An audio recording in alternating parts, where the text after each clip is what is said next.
Yo, what's up? Nico here. Do you have an instruction manual for yourself? I know it might sound weird, but I believe if you're trying to change any type of behavior or trying to change any type of uh, use or habit, trying to make any type of change, you need to create an instruction manual for yourself. Think about it. If you've never changed a fuse before in your car,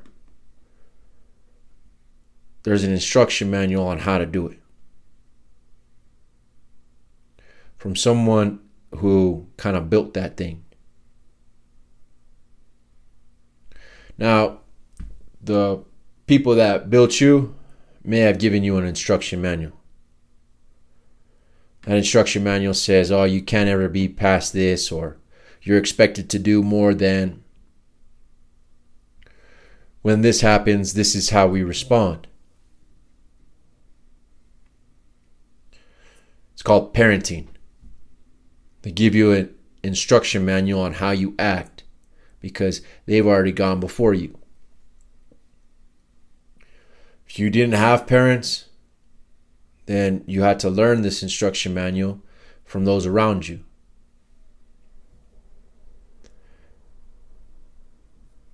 What I'm finding in my own life is that I still function from an old instruction manual. You see, a couple weeks back, I was coming home from a grocery store and I could see an individual stumbling down the block. So as I slow down to back into my driveway, this individual starts throwing his hands up at me like he wants a problem. The old instruction manual to me is giving it. I'm bigger, I'm better than most people. In my head, like I know there's someone always bigger, better, and badder than me. But right now, between me and that individual, I knew I was the one that was bigger, better, and badder. So my old instruction manual says, make sure that this guy gets his head caved in. Or at least make sure that he gets the message not to ever come around here like that again. Downside to it is that he knows where I stay, but I don't know where he stays. So to me, it's not the leverage that I like to usually have. He may be intoxicated, but even then, I'm gonna have to drop him off somewhere after I whoop on him. That's how my old instruction manual works. Whoop on this dude, throw him in the back of your car or in your trunk and go drop him off around the block. So that when he wakes up, he don't really have his whereabouts.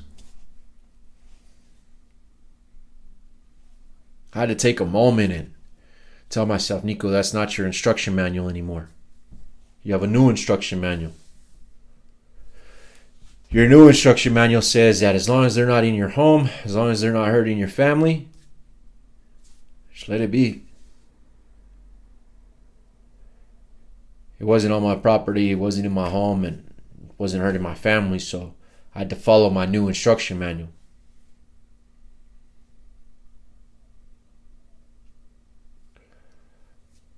I made these instructions a long time ago.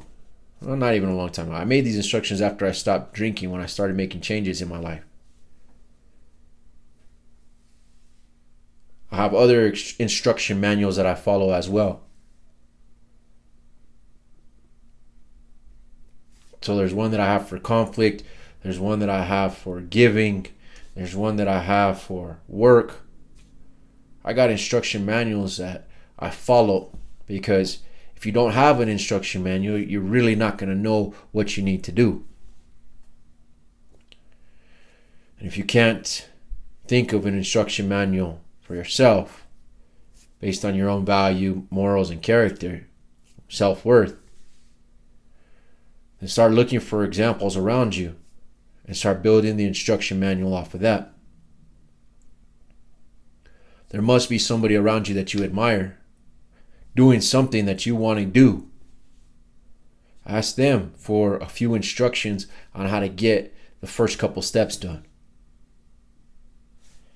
You see, there's always an instruction manual, but rarely do we reference it, and if we have to, rarely will we create it for ourselves.